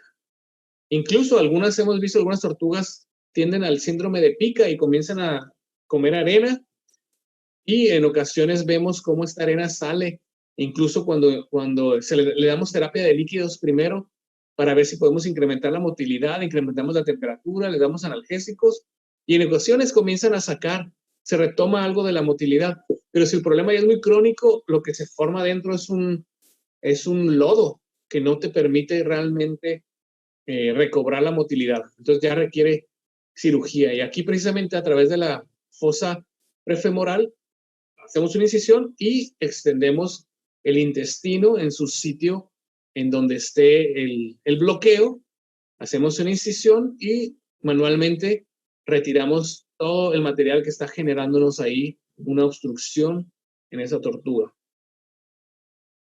Y como les mencioné anteriormente, se estructura por capas y eventualmente la piel, de nueva cuenta, de manera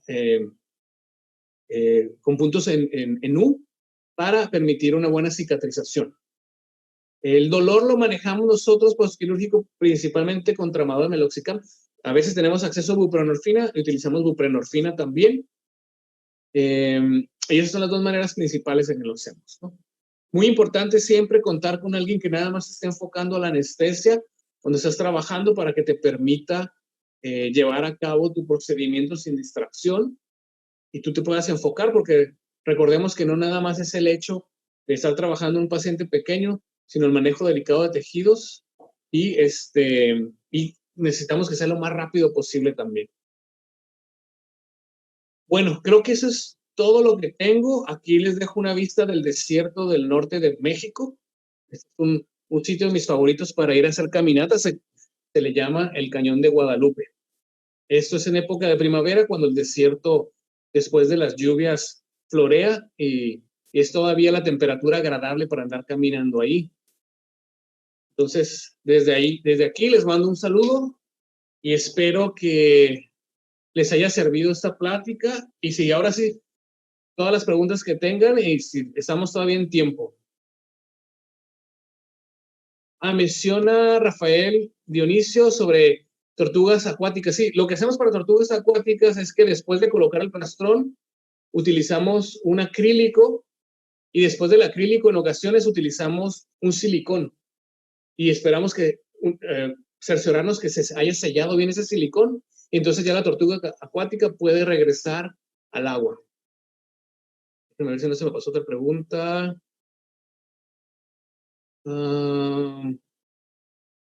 La sierra oscilante, sí, se puede utilizar la sierra oscilante, pero te vas a tardar más.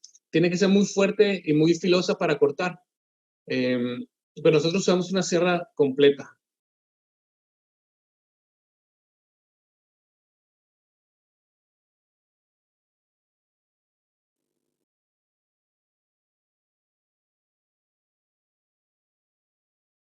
Y como les digo, nosotros usamos una sierra quirúrgica, pero también en tortugas bien grandes, la sierra quirúrgica no sirve, porque el plastrón, primero tienes que cortar la queratina y luego el plastrón. Entonces, en tortugas muy grandes le cambiamos a una sierra industrial para corte de acero, incluso, y con esa cortamos el caparazón. Pero obviamente manteniendo muy bien la temperatura, que no se nos caliente. De hecho, lo hacemos en episodios. Y es muy curioso, en ocasiones nos hemos tardado más en entrar a la cavidad, en algunas tortugas grandes, nos hemos tardado más en entrar a la cavidad que llevar a cabo el procedimiento una vez que estamos adentro. Porque les digo, es muy, muy grueso, muy duro y pues nos genera complicación, ¿no? Déjenme ver más mensajes.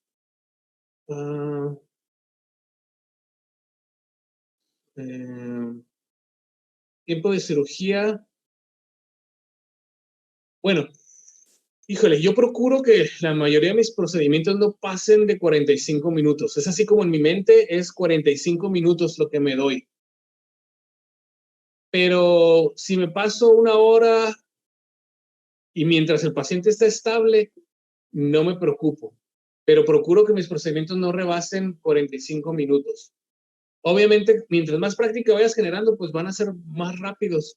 Y sobre todo si tienes el equipo. Cuando tenemos hemoclips, el procedimiento se hace, sobre todo el reproductivo en lagartijas y serpientes, lo hacemos rapidísimo cuando es con hemoclips, porque prácticamente nada más llegas, colocas tus hemoclips, cortas tejido y nada más es lavar y ya cerrar.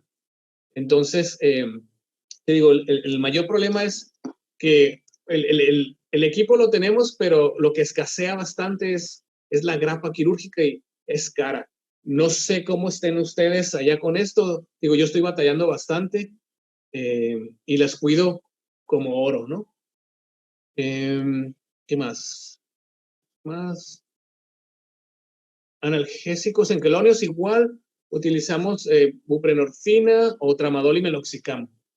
Es muy difícil en reptiles evaluar la respuesta al dolor, pero para mí un paciente que se despierta bien de la anestesia, está activo y quiere comer, siento que le estoy proporcionando la analgesia adecuada, ¿no? Entonces me baso un poco en eso. ¿Qué más? Antibióticos, ok, antibióticos que utilizamos en reptiles. Sabemos que el caballito de guerra de la medicina exótica es la rofloxacina, ¿no? Sin embargo, el uso de amicacina y ceftazidime o ceftriaxona en combinación con amicacina, siempre y cuando tu paciente esté bien hidratado, es una combinación que utilizamos también con frecuencia. En ocasiones, tramadol oral, metronidazol oral, en algunas especies de serpientes y de lagartijas. En tortugas es más difícil porque abrirles la boca y darles el medicamento oral es muy difícil, entonces lo hacemos inyectable.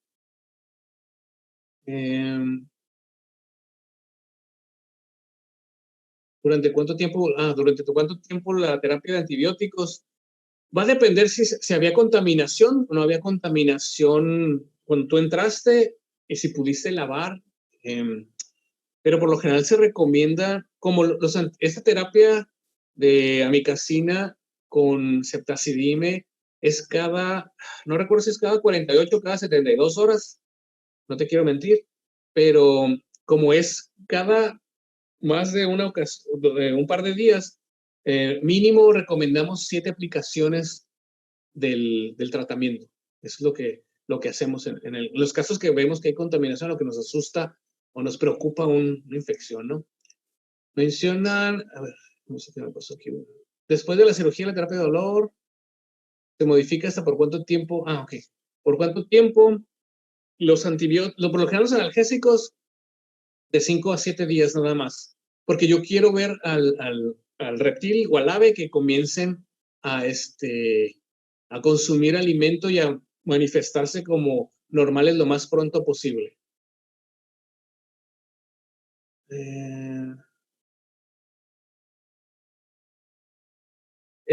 Ok, pregunta Eric Cosío, que si es posible acceder a todas las porciones del intestino en tortugas, ya sea a través del plastrón o por la fosa. No, no siempre es posible, porque precisamente algunas porciones del tracto digestivo no están,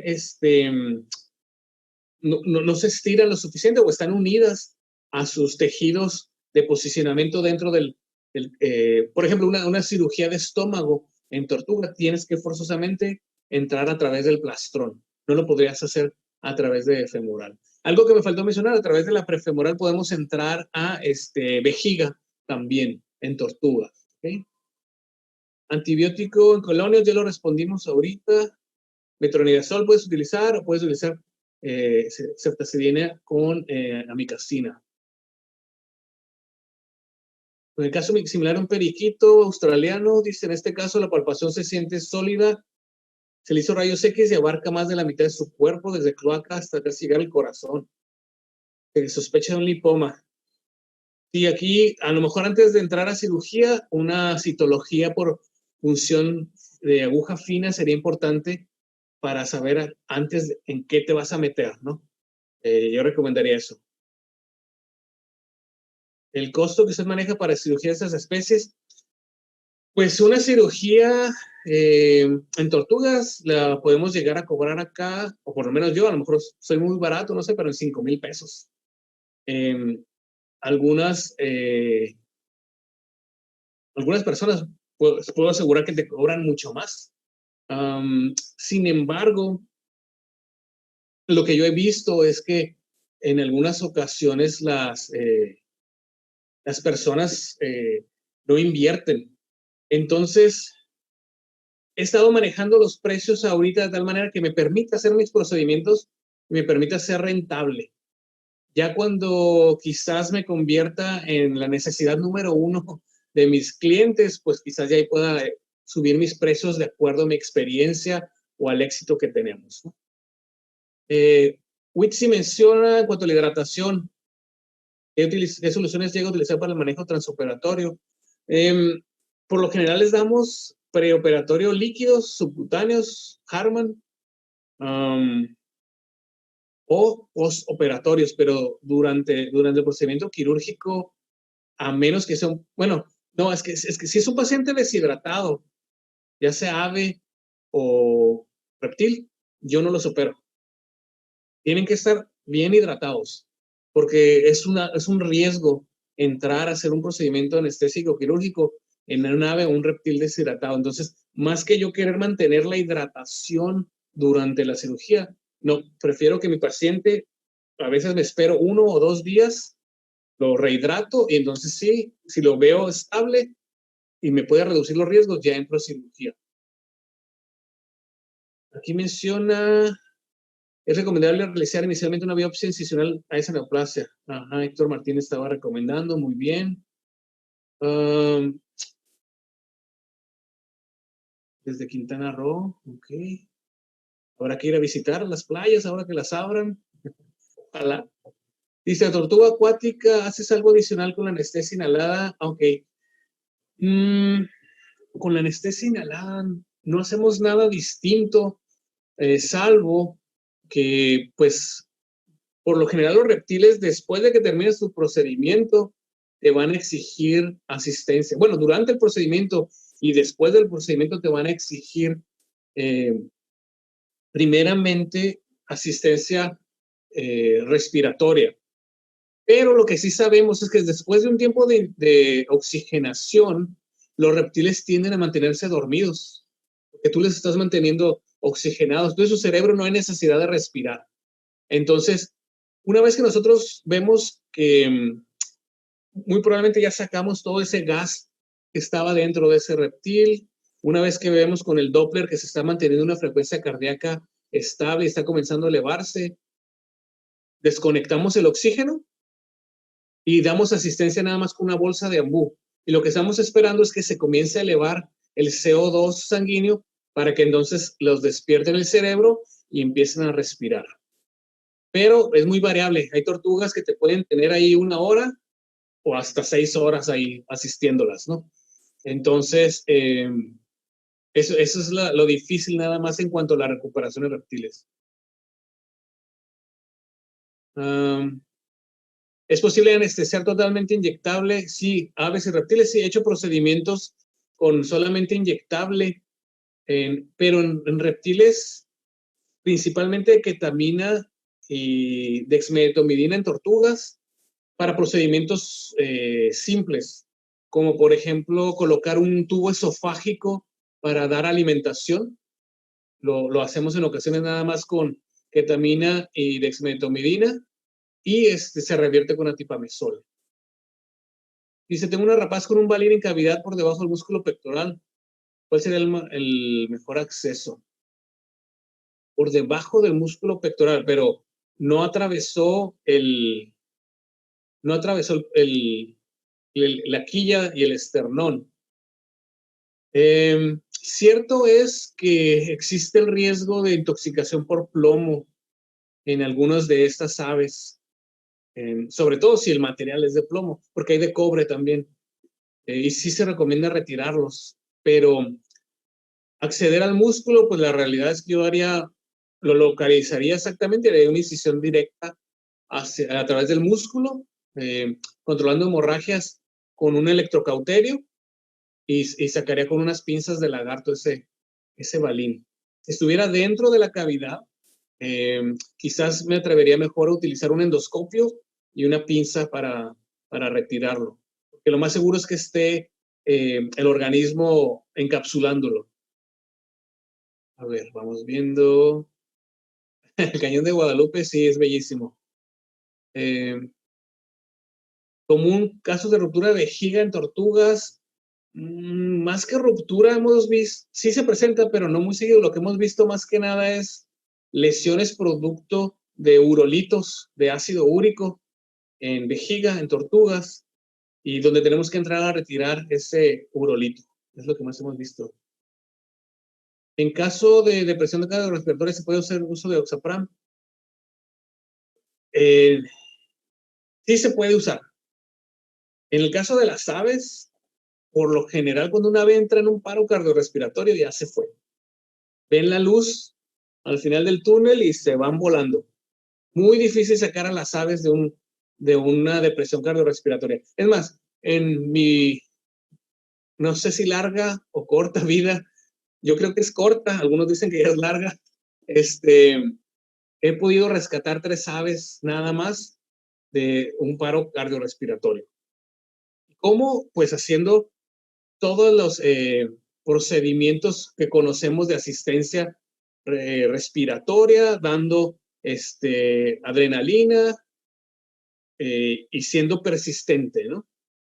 Pero creo que fueron casos excepcionales o milagrosos. Sí lo tenemos a la mano y lo usamos cuando es necesario, pero como te digo, por lo general cuando se van esos animales, se van. Por favor, ¿por qué se considera mejor los opioides? Bueno, se han hecho estudios en las aves que se sabe que en el cerebro hay receptores opioides más específicos para el dolor en las aves que en los mamíferos y en los reptiles también. Entonces, como hay una mayor, ¿cómo se llama? Afinidad por estos, es que se sabe que responden, y bueno, y los estudios han demostrado que responden mejor a los analgésicos de carácter opioide. La recomendación del colega, decía Brenda, la recomendación del colega era que hicieras la punción o la biopsia de esa masa antes de que hicieras la cirugía. ¿Cómo mantenemos la temperatura transquirúrgica? Hay muchas maneras. El tapete térmico es una, pero el contacto prolongado puede generar quemaduras, hay que tener cuidado. Aquí tenemos unos tapetes donde circula agua con temperatura controlada, que son de uso veterinario y de uso humano. Y está otro sistema, que es el que se ha considerado mejor, que es el de aire caliente, que circula a través de un tapete de papel perforado. Se le conoce como, en Estados Unidos, como bear hugger, y es otra manera de mantener la temperatura. Obviamente puedes utilizar una lámpara, pero la lámpara te va a estar generando calor, o puedes utilizar agua en bolsas o recipientes tibio y colocarlo cerca del cuerpo del animal también. Es otra manera también de hacerlo, ¿no? Si no cuentas con el equipamiento. Tiempos de ayuno, ok, en las aves, por lo general, no tendemos a ayunarlos por más de 4 o 6 horas, porque tienen un metabolismo muy acelerado. Incluso en aves muy pequeñitas, 1 hora de ayuno nada más. ¿Por qué? Porque entran en hipoglicemia rápidamente. Administración de procinéticos o antieméticos para cirugías, no los he utilizado, no los he requerido. Cuando hacemos cirugía de buche también o inglubis, no los usamos. Sandra Ortiz me pregunta qué protocolo usaban en el Cóndor de California. Híjole, si te digo eso ahorita, ya no vas a entrar a la plática de ASCARM la siguiente semana. Protocolo anestésico en Cóndor de California, inducción con propofol o inducción con máscara directamente. Dice, en lugar de dextomidina puede usarse gilacina.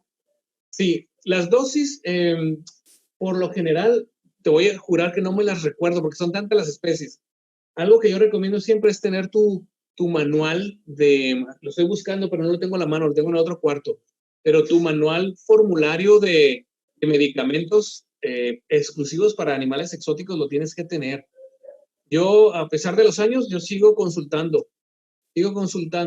Hay algunas drogas que sí me acuerdo de memoria, pero por lo general, yo sigo consultando para no cometer errores, porque hay mucha variación de especie en especie.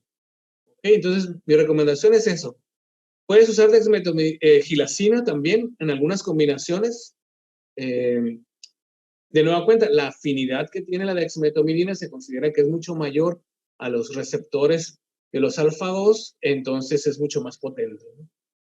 Dice acá, Nicolás dice que no usan el doxapram debido a que no genera cambios significativos en la saturación de oxígeno, a pesar de aumentar la frecuencia y aumenta mucho el consumo de oxígeno a nivel cerebral por su mecanismo de acción. Sí, ha habido mucha controversia y también ha habido literatura que te dice que no tiene beneficios. Nosotros lo tenemos y cuando lo consideramos necesario, después de que todo lo demás no funciona, lo usamos. Pero sí, su uso es controversial. Dice, ¿existe algún riesgo de usar lidocaína o bupropiona infiltrada en aves? El riesgo es si das una sobredosificación. Ese sería el riesgo. Recordemos que esos tienen efectos de carácter cardíaco. Entonces, tu ave tiene que estar bien pesada y tiene que sacar la dosis requerida.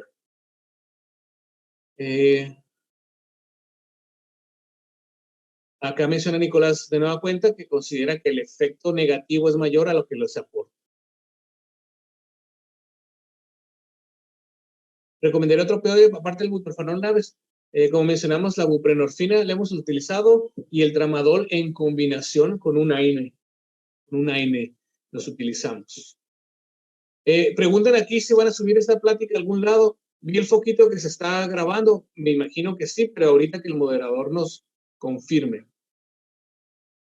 Gracias, Stephanie. Recomendaciones de terapéuticas quirúrgicas en casos de ruptura de caparazón, manejo del dolor, prótesis, suplemento alimenticio. Sí, me faltó hablar, no hablé sobre reparación quirúrgica de caparazones, ¿no?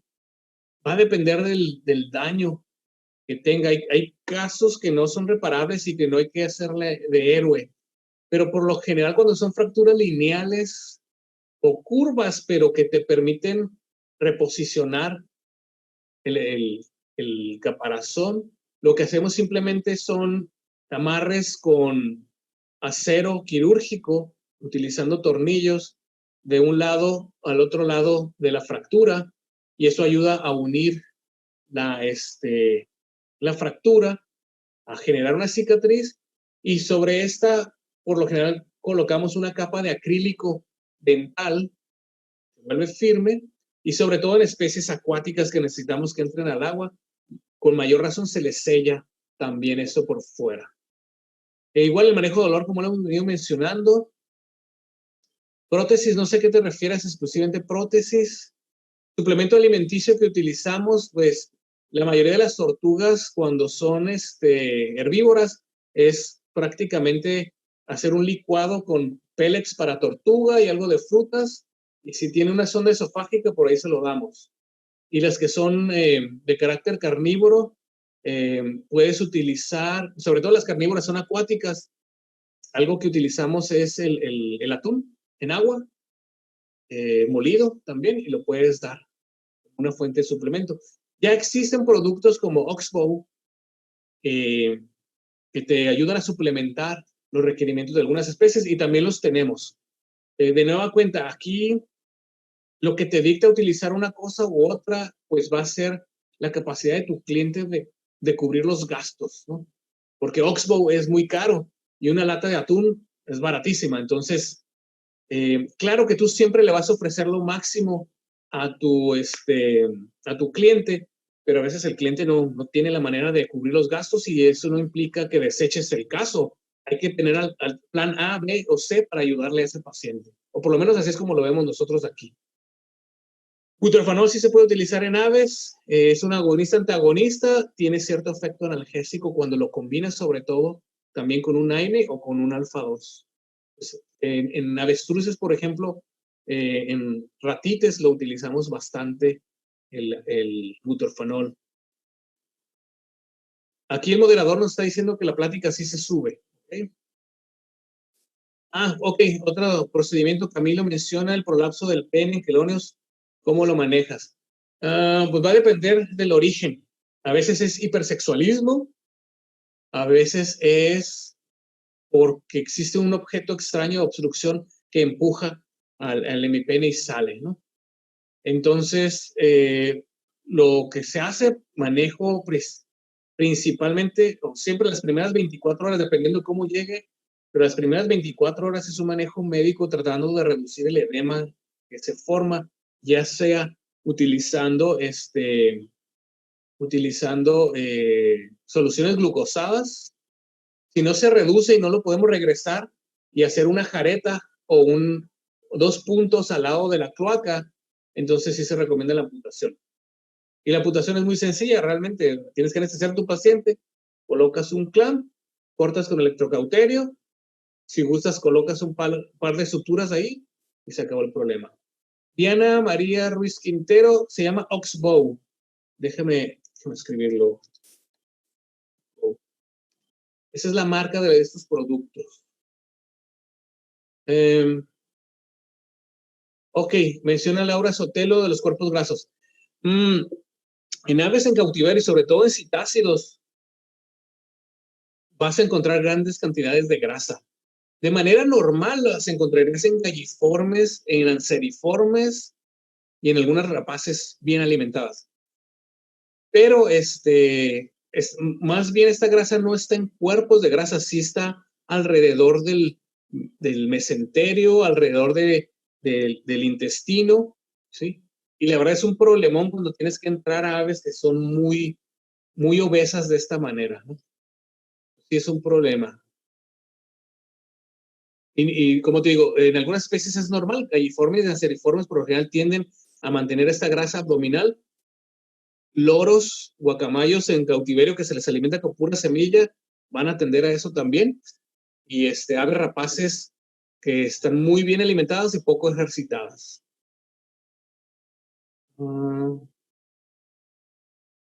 ¿Qué experiencia tengo en el manejo de hernias abdominales en periquitos australianos? Pues lo hemos realizado.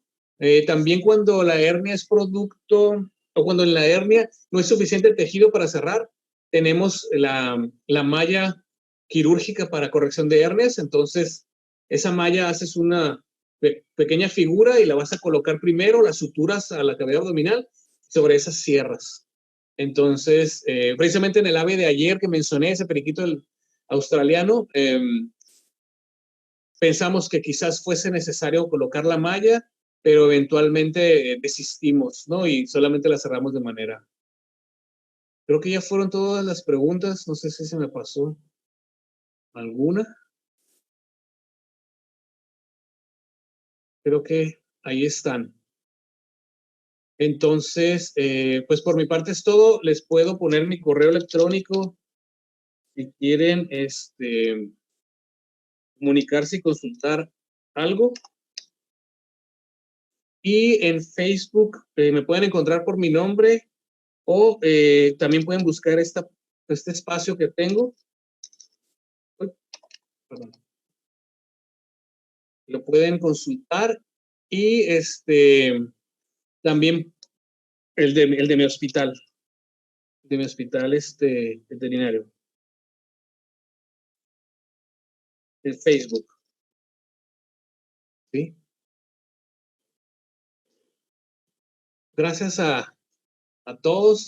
Me da gusto ver que sí les agradó la plática y que no se desperdició esta información. Ya está allá afuera. Ya es de ustedes. Walter, ahora sí. Bueno, Julio, hermosa práctica, muy linda la charla, la verdad que abarcaste un montón de temas. Para los colegas que preguntaban, la charla en 48 horas se sube en el portal, en el área de contenidos libres, y ahí permanecen. Bueno, Julio dejó los datos, así que podemos seguir conectando y achicando distancias, como siempre digo. Así que bueno, Julio, muchísimas gracias. Si buscan, ahí dice que no dejó los datos, busquen en el chat para arriba y van a encontrar ahí, Julio les acaba de pasar todos los datos. Ahí lo vuelvo a copiar yo porque justo puso solamente todos los panelistas, por eso no lo ven. Ah, bueno, ahí haceme el favor de copiarlo, así lo tienen los colegas. Y bueno, Julio, muchas gracias por tu charla, por tu tiempo, por tus conocimientos. Siempre me gusta mucho, digamos, lo que nos brindás. Así que muchísimas gracias. Bueno. Al resto de los colegas les cuento que el jueves que viene no vamos a transmitir Veterinarios en Vivo, porque del 20 al 24 vamos a estar con el Congreso de GNEO.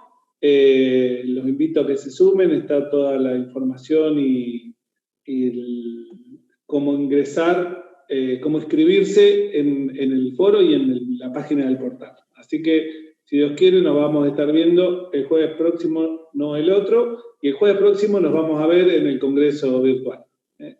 Así que bueno, un fuerte abrazo, un saludo a todos, cuídense y si Dios quiere, nos encontramos la semana que viene en el Congreso. Gracias de nuevo. Hasta luego. Muchas gracias, doctores, por la participación. Les recuerdo a todos los participantes que a partir de mañana podrán encontrar el link con el desgrabado de la clase del día de hoy en el campus virtual. Por último, les recordamos que del 20 al 24 de julio se estará llevando a cabo INEO, el Congreso Internacional de Veterinarios en Web, el cual será gratuito y estará abierto a toda la comunidad veterinaria. Podrán registrarse ingresando a la web www.ineo.com. Lo voy a dejar escrito en el chat. Los esperamos. Muchas gracias y buenas noches.